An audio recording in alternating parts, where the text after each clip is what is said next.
हरे कृष्णा, जय श्री हरि।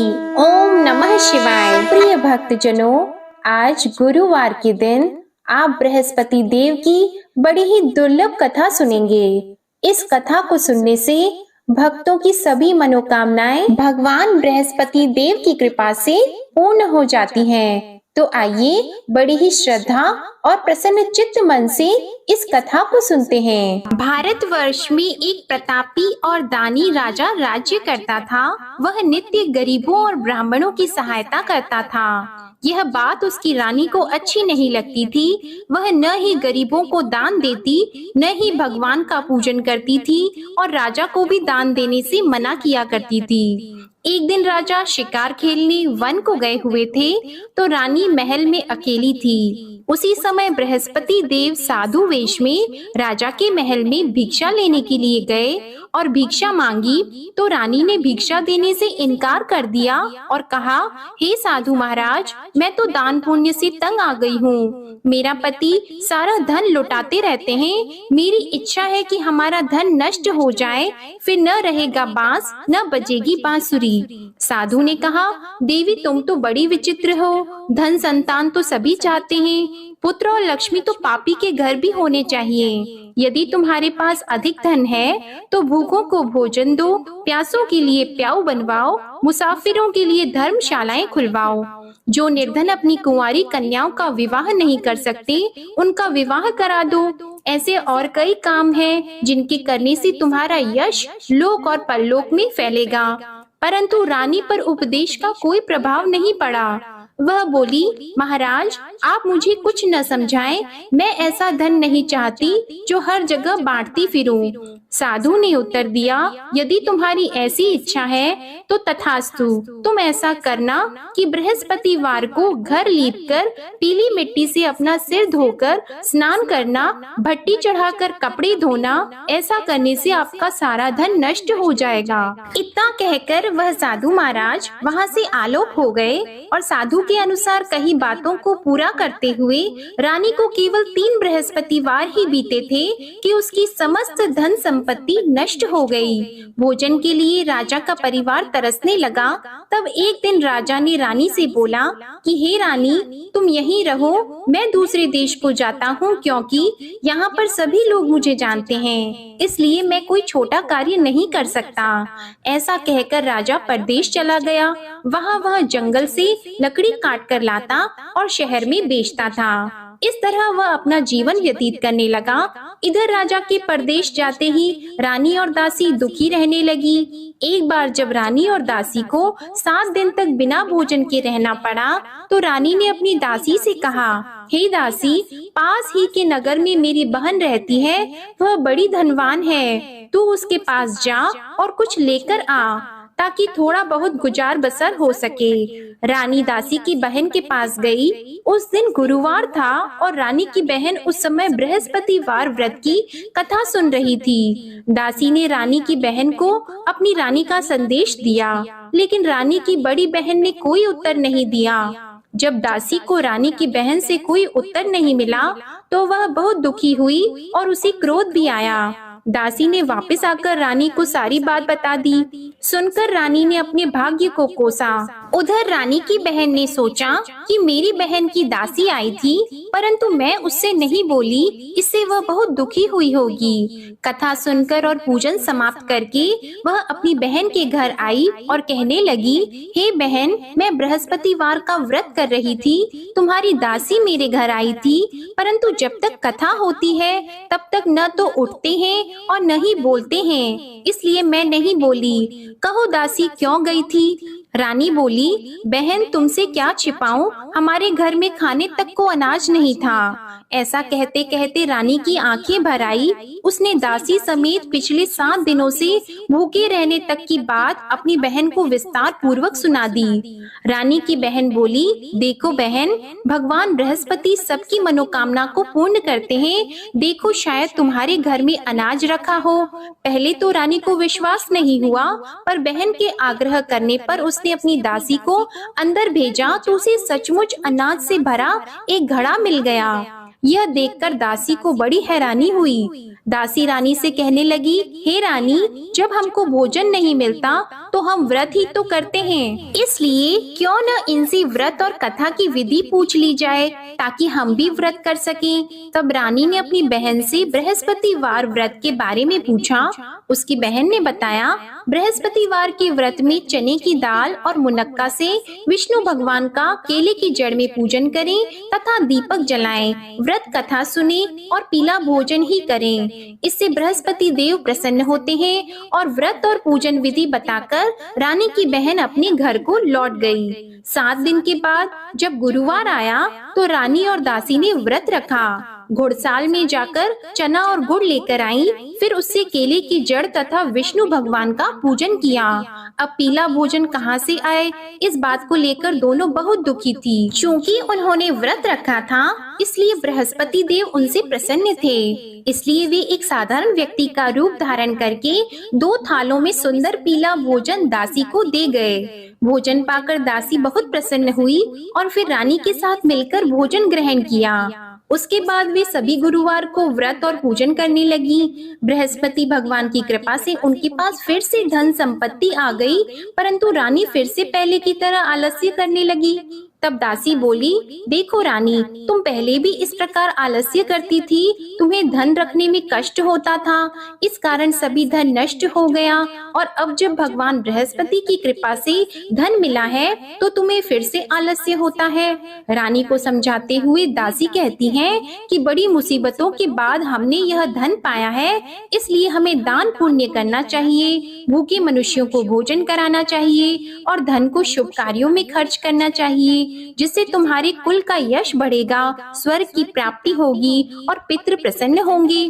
दासी की बात मानकर रानी अपना धन शुभ कार्यों में खर्च करने लगी, जिससे पूरे नगर में उसका यश फैलने लगा। उधर एक दिन राजा दुखी होकर जंगल में एक पेड़ के नीचे आसन जमाकर बैठ गया। वह अपनी दशा को याद करके व्याकुल होने लगा। बृहस्पतिवार का दिन था। एकाएक उसने देखा कि निर्जन वन में एक साधु प्रकट हुए। वह साधु वेश में स्वयं बृहस्पति देवता थे। लकड़हारे के सामने आकर बोले, हे लकड़हारे, इस सुनसान जंगल में तू इतना चिंता मग्न क्यों बैठा है? लकड़हारे ने दोनों हाथ जोड़कर प्रणाम किया और उत्तर दिया, महात्मा जी, आप सब कुछ जानते हैं, मैं क्या कहूँ। यह कहकर रोने लगा और साधु को अपनी आत्मकथा सुनाई। महात्मा जी ने कहा, तुम्हारी स्त्री ने बृहस्पतिवार के दिन बृहस्पति भगवान का निरादर किया है, जिसके कारण रुष्ट होकर उन्होंने तुम्हारी यह दशा कर दी। अब तुम चिंता को दूर करके मेरे कहने पर चलो तो तुम्हारे सब कष्ट दूर हो जाएंगे और भगवान पहले से भी अधिक संपत्ति देंगे। तुम बृहस्पति के दिन कथा किया करो, 2 पैसे के चने मुनक्का लाकर उसका प्रसाद बनाओ और शुद्ध जल से लोटे में शक्कर मिलाकर अमृत तैयार करो। कथा के पश्चात अपने सारे परिवार और सुनने वाले प्रेमियों में अमृत व प्रसाद को बांटकर खुद भी ग्रहण करो। ऐसा करने से भगवान तुम्हारी सब मनोकामनाएं पूरी करेंगे। साधु के ऐसे वचन सुनकर लकड़हारा बोला, हे प्रभु, मुझे लकड़ी बेचकर इतना पैसा नहीं मिलता जिससे भोजन के उपरांत कुछ बचा सकूं। मैंने रात्रि में अपनी स्त्री को व्याकुल देखा है, मेरे पास कुछ भी नहीं जिससे मैं उसकी खबर मंगा सकूं। साधु ने कहा, हे लकड़हारे, तुम किसी बात की चिंता मत करो। बृहस्पतिवार के दिन तुम रोजाना की तरह लकड़ियां लेकर शहर को जाओ। तुमको रोज से दुगुना धन प्राप्त होगा, जिससे तुम भली भांति भोजन कर लोगे और बृहस्पति देव की पूजा का सामान भी आ जाएगा। इतना कहकर साधु अंतर ध्यान हो गए। धीरे धीरे समय व्यतीत होने पर फिर वही बृहस्पतिवार का दिन आया। लकड़हारा जंगल से लकड़ी काटकर किसी शहर में बेचने गया। उसे उस दिन और दिन से अधिक पैसा मिला। राजा ने चना गुड़ आदि लाकर गुरुवार का व्रत किया। उस दिन से उसके सभी क्लेश दूर हो गए, परंतु जब दोबारा गुरुवार का दिन आया तो बृहस्पतिवार का व्रत करना भूल गया। इस कारण बृहस्पति भगवान नाराज हो गए। उस दिन उस नगर के राजा ने विशाल यज्ञ का आयोजन किया था तथा शहर में ये घोषणा करा दी कि कोई भी मनुष्य अपने घर में भोजन न बनवाए, न आग जलाए। समस्त जनता मेरे यहाँ भोजन करने आए। इस आज्ञा को जो न मानेगा उसे फांसी की सजा दी जाएगी। इस तरह की घोषणा संपूर्ण नगर में करवा दी गई। राजा की आज्ञा के अनुसार शहर के सभी लोग भोजन करने गए, लेकिन लकड़हारा कुछ देर से पहुंचा, इसलिए राजा उसको अपने साथ घर लेके गए और ले जाकर भोजन करा रहे थे तो रानी की दृष्टि उस खूंटी पर पड़ी जिस पर उसका हार लटका हुआ था। वह वहाँ पर दिखाई नहीं दिया। रानी ने निश्चय किया कि मेरा हार इस मनुष्य ने चुरा लिया है। उसी समय सिपाहियों को बुलाकर उसको कारागार में डलवा दिया। जब लकड़हारा कारागार में पड़ गया और बहुत दुखी होकर विचार करने लगा कि न जाने कौन से पूर्व जन्म के कर्म से मुझे यह दुख प्राप्त हुआ है, और उसी साधु को याद करने लगा जो कि जंगल में मिला था। उसी समय तत्काल बृहस्पति देव साधु के रूप में प्रकट हुए और उसकी दशा को देखकर कहने लगे, अरे मूर्ख, तूने बृहस्पति देव की कथा नहीं करी, इस कारण तुझे दुख प्राप्त हुआ है। अब चिंता मत कर, बृहस्पतिवार के दिन कारागार के दरवाजे पर 4 पैसे पड़े मिलेंगे, उनसे तू बृहस्पति देव की पूजा करना, तेरे सभी कष्ट दूर हो जाएंगे। बृहस्पतिवार के दिन उसे 4 पैसे मिले। लकड़हारे ने कथा कही। उसी रात्रि को बृहस्पति देव ने उस नगर के राजा को स्वप्न में कहा, हे राजा, तुमने जिस आदमी को कारागार में बंद कर दिया है वह निर्दोष है, वह राजा है, उसे छोड़ देना। रानी का हार उसी खूंटी पर लटका है, अगर तू ऐसा नहीं करेगा तो मैं तेरे राज्य को नष्ट कर दूंगा। इस तरह रात्रि के स्वप्न को देखकर राजा प्रातः काल उठा और खूंटी पर हार देखकर लकड़हारे को बुलाकर क्षमा मांगी और लकड़हारे को योग्य सुंदर वस्त्र आभूषण देकर विदा कर दिया। बृहस्पति देव की आज्ञा के अनुसार लकड़हारा अपने नगर को चल दिया। राजा जब अपने नगर के निकट पहुंचा तो उसे बड़ा आश्चर्य हुआ। नगर में पहले से अधिक बाग, तालाब, कुएं तथा बहुत सी धर्मशाला, मंदिर आदि बन गई हैं। राजा ने पूछा, यह किसका बाग और धर्मशाला है? तब नगर के सब लोग कहने लगे, यह सब रानी और बंदी के हैं। तो राजा को आश्चर्य हुआ और गुस्सा भी आया। जब रानी ने यह खबर सुनी कि राजा आ रहे हैं तो उन्होंने दासी से कहा, हे दासी, देख राजा हमको कितनी बुरी हालत में छोड़ गए थे। हमारी ऐसी हालत देखकर वह लौट न जाएं, इसलिए तू दरवाजे पर खड़ी हो जा। आज्ञा के अनुसार दासी दरवाजे पर खड़ी हो गई। राजा आए तो उन्हें अपने साथ लेकर आई। तब राजा ने क्रोध करके अपनी रानी से पूछा कि यह धन तुम्हें कैसे प्राप्त हुआ है? तब उन्होंने कहा, हमें यह सब धन बृहस्पति देव के इस व्रत के प्रभाव से प्राप्त हुआ है। राजा ने निश्चय किया कि 7 रोज बाद तो सभी बृहस्पति देव का पूजन करते हैं, परंतु मैं प्रतिदिन दिन में 3 बार कहानी और रोज व्रत किया करूंगा। अब हर समय राजा के दुपट्टे में चने की दाल बंधी रहती और दिन में 3 बार कहानी कहते। एक रोज राजा ने विचार किया कि चलो अपनी बहन के यहाँ हो आवे। इस तरह निश्चय करके राजा घोड़े पर सवार होकर अपनी बहन के यहाँ को चलने लगा। मार्ग में उसने देखा कि कुछ आदमी एक मुर्दे को लिए जा रहे हैं। उन्हें रोककर राजा कहने लगा, अरे भाइयों, मेरी बृहस्पति देव की कथा सुन लो। वे बोले, लो हमारा तो आदमी मर गया है, इसको अपनी कथा की पड़ी है। परंतु कुछ आदमी बोले, अच्छा कहो, हम तुम्हारी कथा भी सुनेंगे। राजा ने दाल निकाली और जब कथा आधी हुई थी कि मुर्दा हिलने लग गया, और जब कथा समाप्त हो गई तो राम राम करके मनुष्य उठकर खड़ा हो गया। आगे मार्ग में उसे एक किसान खेत में हल चलाता मिला तो राजा ने उसे देखकर बोला, अरे भैया, तुम मेरी बृहस्पतिवार की कथा सुन लो। किसान बोला, जब तक मैं तेरी कथा सुनूंगा तब तक 4 हरैया जोत लूंगा। जा अपनी कथा किसी और को सुनाना। इस तरह राजा आगे चलने लगा। राजा के हटते ही बैल पछाड़ खाकर गिर गए और किसान के पेट में बड़ी जोर का दर्द होने लगा। उस समय उसकी माँ रोटी लेकर आई और उसने जब यह देखा तो अपने पुत्र से सब हाल पूछा और बेटे ने सभी हाल कह दिया। तो बुढ़िया दौड़ी दौड़ी उस घुड़सवार के पास गई और उससे बोली कि मैं तेरी कथा सुनूंगी, तू अपनी कथा मेरे खेत पर चलकर ही कहना। राजा ने बुढ़िया के खेत पर जाकर कथा कही, जिसके सुनते ही वह बैल उठकर खड़े हुए तथा किसान के पेट का दर्द भी बंद हो गया। राजा अपनी बहन के घर पहुंचा। बहन ने भाई की खूब मेहमानी की। दूसरे रोज प्रातः काल राजा जगा तो वह देखने लगा कि सब लोग भोजन कर रहे हैं। राजा ने अपनी बहन से कहा, ऐसा कोई मनुष्य है जिसने भोजन नहीं किया हो? मेरे बृहस्पतिवार की कथा सुन ले। बहन बोली, हे भैया, यह देश ऐसा है कि पहले यहाँ लोग भोजन करते हैं, बाद में अन्य काम करते हैं। अगर कोई पड़ोस में हो तो देख आऊं। वह ऐसा कहकर देखने चली गई, परंतु उसे कोई ऐसा व्यक्ति नहीं मिला जिसने भोजन न किया हो। अतः वह एक कुम्हार के घर गई जिसका लड़का बीमार था। उसे मालूम हुआ कि उनके यहाँ 3 रोज से किसी ने भोजन नहीं किया है। रानी ने अपने भाई की कथा सुनने के लिए कुम्हार से कहा। वह तैयार हो गया। राजा ने जाकर बृहस्पतिवार की कथा कही, जिसको सुनकर उसका लड़का ठीक हो गया। अब तो राजा की प्रशंसा होने लगी। एक रोज राजा ने अपनी बहन से कहा कि हे बहन, हम अपने घर को जाएंगे, तुम भी तैयार हो जाओ।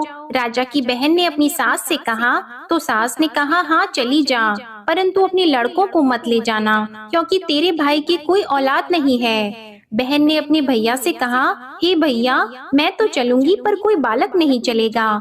तो राजा बोला, जब कोई बालक नहीं चलेगा तब तुम ही क्या करोगी? बड़े दुखी मन से राजा अपने नगर को लौट आया। राजा ने अपनी रानी से कहा, हम निर्वंशी हैं, हमारा मुंह देखने का धर्म नहीं है और कुछ भोजन आदि नहीं किया है। रानी बोली, हे प्रभु, बृहस्पति देव ने हमें सब कुछ दिया है, वह हमें औलाद अवश्य देंगे। उसी रात को बृहस्पति देव ने राजा से स्वप्न में कहा, हे राजा उठो, सभी सोच त्याग दो, तेरी रानी गर्भ से है। राजा को यह बात सुनकर बड़ी खुशी हुई। 9वें महीने में उसके गर्भ से एक सुंदर पुत्र पैदा हुआ। तब राजा बोला, हे रानी, स्त्री बिना भोजन के रह सकती है, पर बिना कहे नहीं रह सकती। जब मेरी बहन आएगी तुम उससे कुछ मत कहना। रानी ने सुनकर हाँ कर दिया। जब राजा की बहन ने यह शुभ समाचार सुना तो वह बहुत खुश हुई और बधाई लेकर अपने भाई के यहाँ आई। तभी रानी ने कहा, घोड़ा चढ़कर तो नहीं आई है, गधा चढ़कर आई है। राजा की बहन बोली, भाभी, मैं इस प्रकार न कहती तो तुम्हें औलाद कैसे मिलती? बृहस्पति देव ऐसे ही हैं, जैसी जिसके मन में कामनाएं हैं सभी को पूर्ण करते हैं। जो सद्भावना पूर्वक बृहस्पतिवार का व्रत करता है एवं कथा पढ़ता है अथवा सुनता है, दूसरों को सुनाता है, बृहस्पति देव उनकी सभी मनोकामनाएं पूर्ण करते हैं। प्रेम से बोलिए बृहस्पति देव की जय। आइए अब हम आपको सुनाते हैं माता लक्ष्मी और उनकी बहन ज्येष्ठा की कथा। इस कथा को सुनने से भगवान बृहस्पति देव अपने भक्तों पर प्रसन्न होकर उन्हें ऐश्वर्य और सुख समृद्धि, धन संपदा प्रदान करते हैं। प्रेम से बोलिए श्री लक्ष्मी नारायण भगवान की जय। एक दिन माता लक्ष्मी जी की बड़ी बहन ज्येष्ठा ने उनसे कहा, कुछ दिनों से एक बात मेरे मस्तिष्क में कौंध रही है, सोचती हूँ कि तुमसे पूछूं या नहीं। ऐसी क्या बात है बहन? मन में जो कुछ भी है निसंकोच होकर पूछो।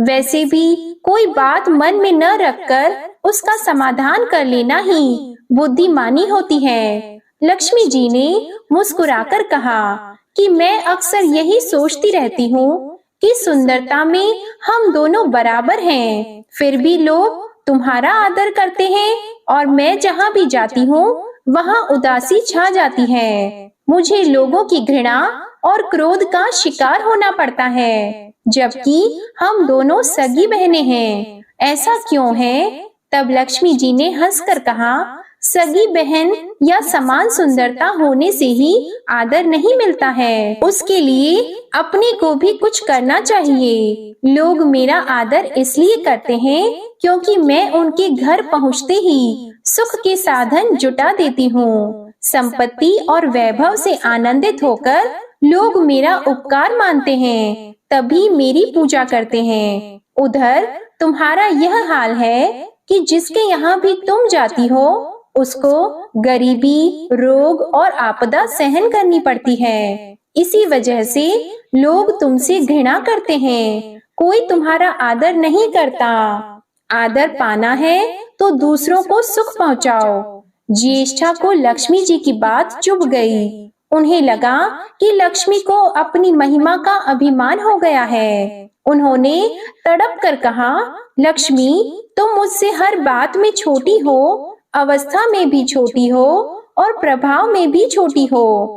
मुझे उपदेश देने का भी विचार न करो। अगर तुम्हें अपने वैभव का अहंकार है तो मेरे पास भी अपना एक प्रभाव है। मैं जब अपनी पर आ जाऊं तो तुम्हारे करोड़पति भक्त को भी पल भर में भिखारी बना दूं। लक्ष्मी जी को हंसी आ गई और वे कहने लगी, बहन, तुम बड़ी हो इसलिए कुछ भी कह लो, लेकिन जहाँ तक प्रभाव की बात है, मैं तुमसे कम नहीं हूँ। जिसको तुम भिखारी बनाओगी उसे मैं दूसरे दिन ही रंक से फिर राजा बना दूंगी। मेरी महिमा का अभी तुम्हें पता ही कहाँ है, और तुम्हें भी मेरी महिमा का पता ही नहीं है। जिसकी तुम सहायता करोगी उसे मैं दाने दाने के लिए भी मोहताज कर दूंगी। देखो बहन, दाने दाने के लिए तो तुम उसे मोहताज कर सकती हो, जिससे मैं रूठ जाऊं। जिसके सिर पर मेरा वरद हस्त न हो उसका तुम कुछ भी बिगाड़ सकती हो, परंतु जिस पर मेरी कृपा दृष्टि है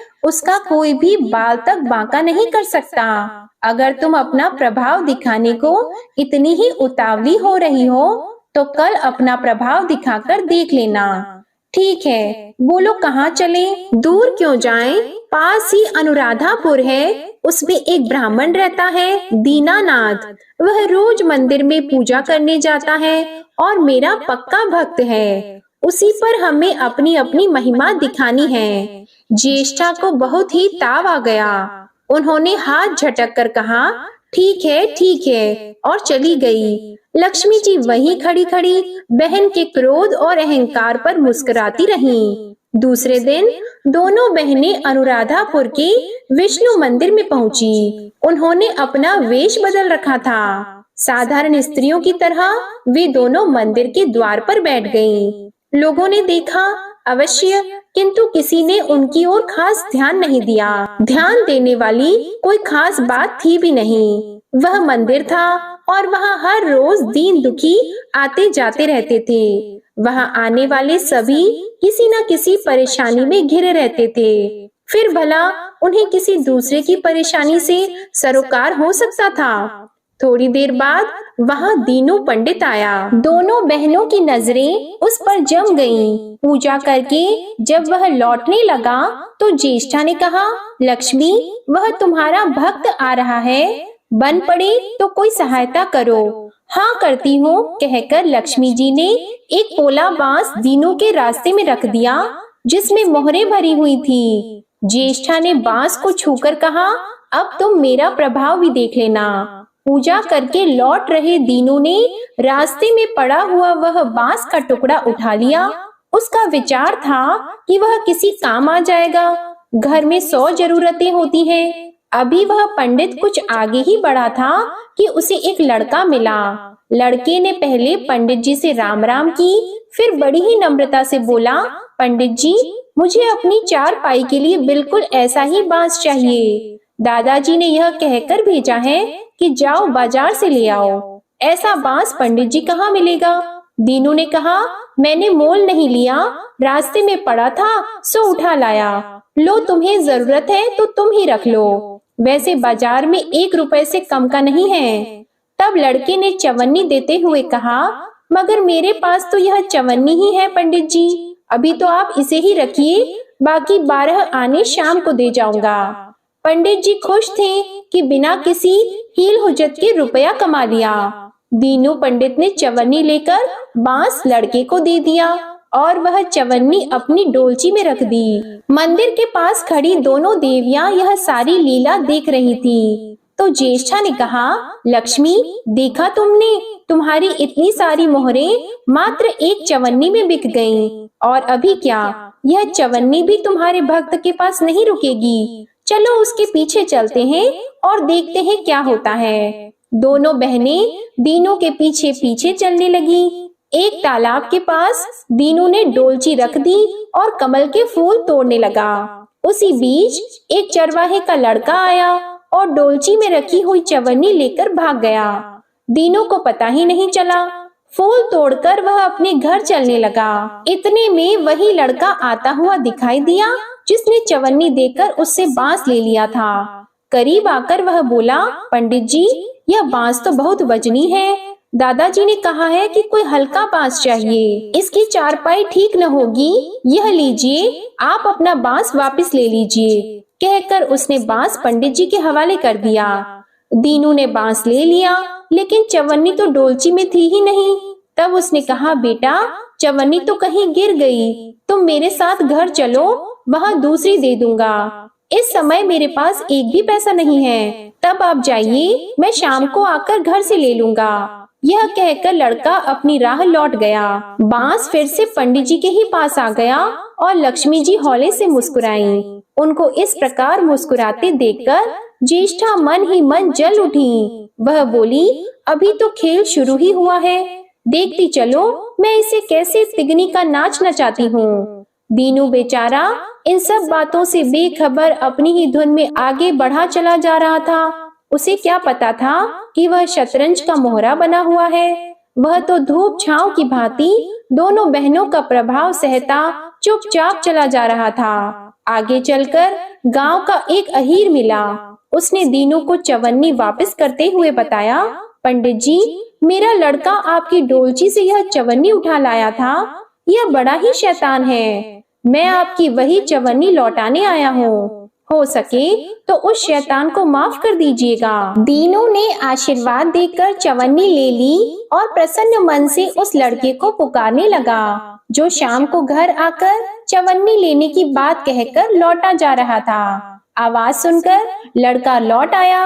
अपनी चवन्नी वापस पाकर वह भी प्रसन्न हो गया। दीनू पंडित निश्चिंत मन से घर की ओर बढ़ने लगा। उसके एक हाथ में पूजा की डोलची थी और दूसरे में वही 5 हाथ का लंबा बांस। राह चलते दीनू पंडित सोच रहा था, बांस तो काफी वजनी है तो मजबूत भी होगा क्योंकि ठोस है। इसे दरवाजे के छप्पर में लगा दूंगा, कई साल के लिए बल्ली से छुटकारा मिल जाएगा।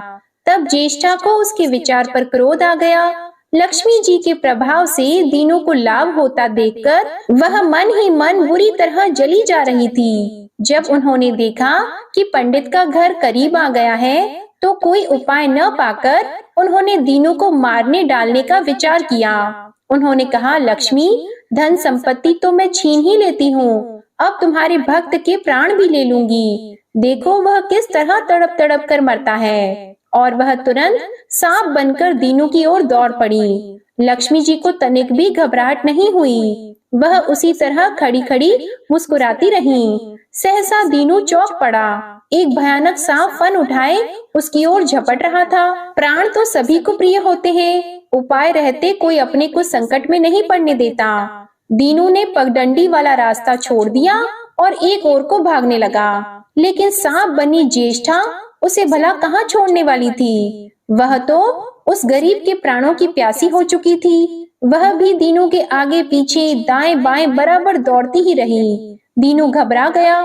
उसने हाथ जोड़कर कहा, नाग देवता, मैंने तुम्हारा कुछ नहीं बिगाड़ा, शांति से अपनी राह लौट जाओ। आखिर क्यों मुझ गरीब के पीछे पड़े हो? व्यर्थ में किसी ब्राह्मण को सताना अच्छी बात नहीं है। लेकिन वह नाग तो ज्येष्ठा का रूप था, जो दीनू को किसी भी तरह डसना चाहता था। प्रार्थना पर कुछ भी ध्यान न देकर वह सांप एक बारगी फुफकारता हुआ झपट पड़ा। जब दीनू ने देख लिया कि बिना संघर्ष किए अब जान नहीं बचेगी, तो उसने प्राण रक्षा के लिए भरपूर जोर लगाकर वही बांस सांप के ऊपर दे मारा। धरती से टकराते ही बांस के 2 टुकड़े हो गए और उसके भीतर भरी हुई मोहरें खन खनाकर बिखर गईं, जैसे लक्ष्मी जी हंस रही हों। दीनू के मुंह से हैरतपूर्ण चीख सी निकली। अरे! थोड़ी देर के लिए वह ठगा सा खड़ा आंखें फाड़े उन मोहरों की ओर देखता रहा। एक पल के लिए तो वह सांप को ही भूल गया, परंतु फिर जैसे उसे झटका सा लगा, सांप का ध्यान आते ही उसने उसकी ओर गर्दन घुमाई तो देखा कि बांस की चोट से सांप की कमर टूट गई है और वह लहूलुहान अवस्था में झाड़ी की ओर भागा जा रहा है। दूसरे क्षण वह मोहरों पर लौट गया और कहने लगा, तेरी जय हो लक्ष्मी माता। जीवन भर का दारिद्र्य आज दूर हो गया। तेरी महिमा कौन जान सकता है। चलो अब घर में बैठकर तुम्हारी पूजा आरती करूंगा। और फिर जल्दी जल्दी उसने सारी मोहरें अंगोछी में बांध दी और लंबे लंबे कदमों से घर की ओर चल दिया। पीछे एक पेड़ की छाया में खड़ी माता लक्ष्मी अपनी बहन ज्येष्ठा से मुस्कुराकर पूछ रही थी, कहो बहन, सच बताना, बड़प्पन की थाह मिली कि अभी नहीं। बड़प्पन किसी को कुछ देने में ही है, उससे छीनने में नहीं। ज्येष्ठा ने कोई उत्तर नहीं दिया।